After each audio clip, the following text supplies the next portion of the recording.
Hello, hello. We are here at a new episode of my story. I am Sanda, and I'm here on behalf of Satori Romania and myself. And I was just telling you in my last episode, I think we're episode 8 or 9 now, I have to check. But I was telling you in the last episode about Abraham Hicks and how it put the basis of my life's transformation. Literally, it accelerated everything, even though it looks like it took a long time to me. Like now, everything has changed since 2018 until today. It's much more fast paced than what it was, how fast it moved before. But I feel that nothing would have really changed, not even to at that speed, if it wasn't for the teachings of Abraham. And if you follow me on Facebook, if you see our group or our page, Satori Romania, the Center for Abundance and Personal Transformation, you will see that often I share things from different pages and different sites which quote Abraham. Abraham Hicks, it's like, in short, it may sound very esoteric, and it is. It's very mystical, if you want. But there is this group of unlimited intelligences that speak through Esther Hicks, which is a medium. This woman, it's from Texas, and she 20-30 years ago, I think it is now, she started getting this inspired thoughts, which at first she thought they were hers, and then it turns out that they were, sent to her from what her and her husband at some point called Abraham. And it's funny because their explanation of why they chose that name, it's because literally back then they had phone books, and Abraham, it was like one of the first names that you can find in a phone book, so it was just convenient like that. But that's the story in a nutshell. A very, very, very, very short story. Now, if I lost you at this point by telling you that these are spirits or, infinite intelligences talking through a medium, I'm sorry, and I wish you all the best.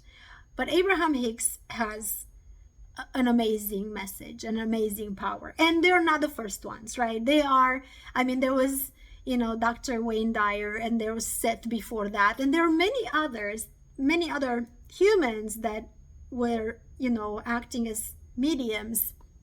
And the truth is that anybody can do it. What was special about Esther Hicks and about many of these mediums is that they are able to stop thought completely for a while. For example, I remember driving the long roads in Texas.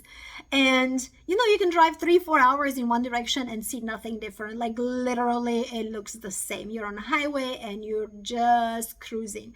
So it's mindless, right? Like you're on cruise control, and the road it's straight, it has no holes, nothing, you don't even have to do any slalom. You're just driving. And have you ever drove like that, where you don't have to change speeds, you don't have to go up on the mountain, down the mountain, it's nothing, it's just a straight street where you don't think of anything. You can literally just watch the road and think of nothing. Well, I can do that, and there are a few people who can do that. And for example, but we don't do it for a long period of time. We do it for a short period of time, comparing to Esther Hicks, who can do it for hours. And when she does that, she receives this sets of thoughts which are inspired thoughts. And I call inspired thoughts, just like I call inspired actions in our courses, I call inspired thoughts the thoughts that are not thought by your mind. Not conscious, not subconscious either. I call inspired thoughts the thoughts that are thought by your higher self. That higher self that it's connected to this infinite intelligence, to the cosmos, to the universe, to God, however you want to call it, is the same thing. So that's inspired thought. Inspired thought is not thought by us, it is given to us. It's that inspiration. It's that instinct, it's that intuition. You can call it however you want. It's all in one all the terms I used.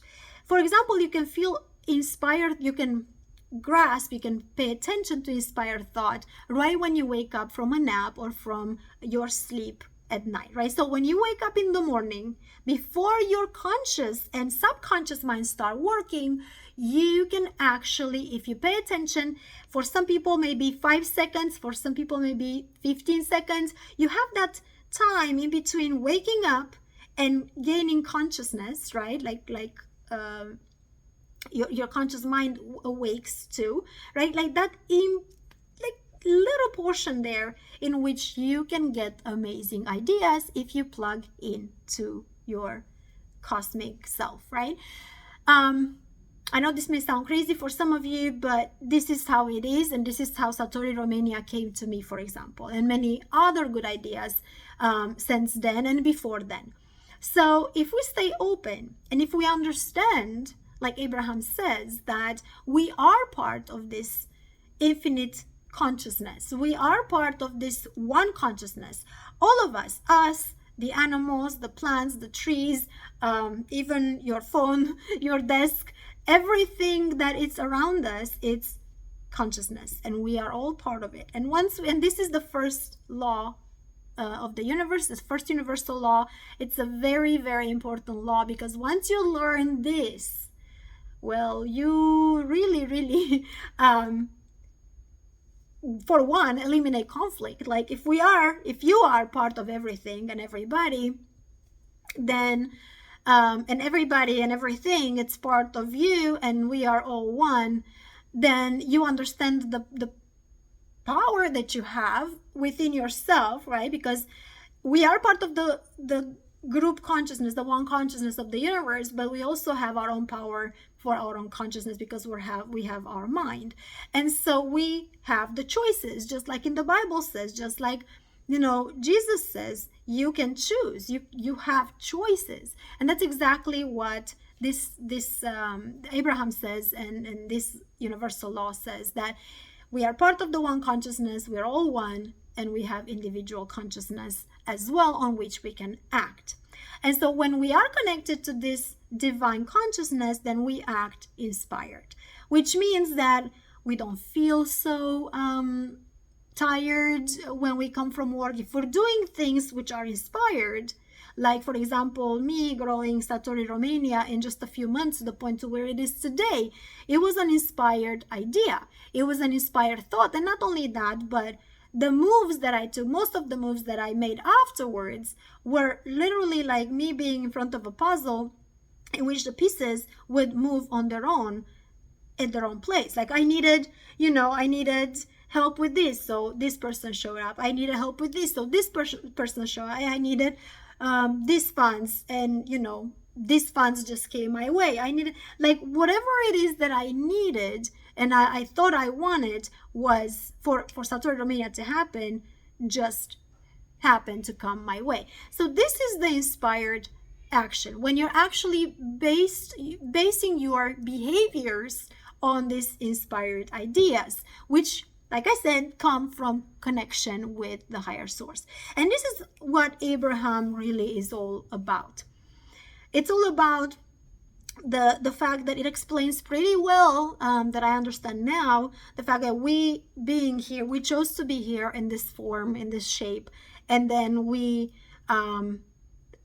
through exposure, through the life that we chose, we see contrast. We see things that we like and we see things we don't like. Now, when we see anything that we don't like in our life or around us, but around us, it doesn't really matter, because there's nothing we can do about what's happening around us. We can only control what's happening with us, inside us. So when we see things that we don't like in us, for example, we get nervous very fast, or we get frustrated, or we get disappointed, or we don't feel we don't feel trust in ourselves. So when any of this happens, then we get to see that contrast from what we really want to what really is in that moment, what we feel in that moment.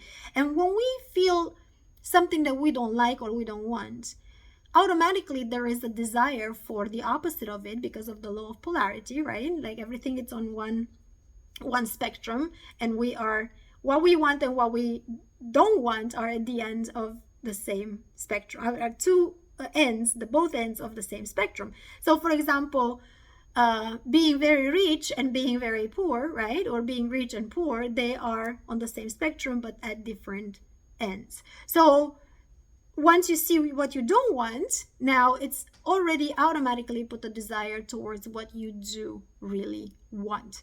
And the universe is doing nothing more than wanting to give that to you, right? All you have to do, if you want, for example, $1 million right now, you have to raise yourself vibrationally on that frequency, right? Energetic level where you match the $1 million that you want. But you have to think of what $1 million, for example, means to you. Like, why? I mean, the money are just tools. But why do you want this $1 million? What are you going to do with it? How are you going to feel when you do those things with it? This is how you raise your vibration, by emotion, by putting emotion into your desire and by leaving it, even though the material stuff, it's not here yet. So living in this emotional state of abundance, for example, right? It will bring you much closer to your $1 million desire than living in an emotional state of not having enough money, which is down here. So if you want $1 million, you need to feel abundant, happy, fulfilled, everything that you would feel when you get that $1 million. And if you don't feel that, you cannot get it. And so now, this is the low vibration. We all vibrate, not only us as humans, but everything vibrates at different levels. And then based on the low vibration, which is the primary law, and then based on the law of attraction, which is the secondary law to the low vibration, right? They work together. Now, based on those two things, you're going to attract exactly on the level that you vibrate. If you vibrate here, for the $1 million or the happy life or the happy family or the great house or whatever it is that you desire.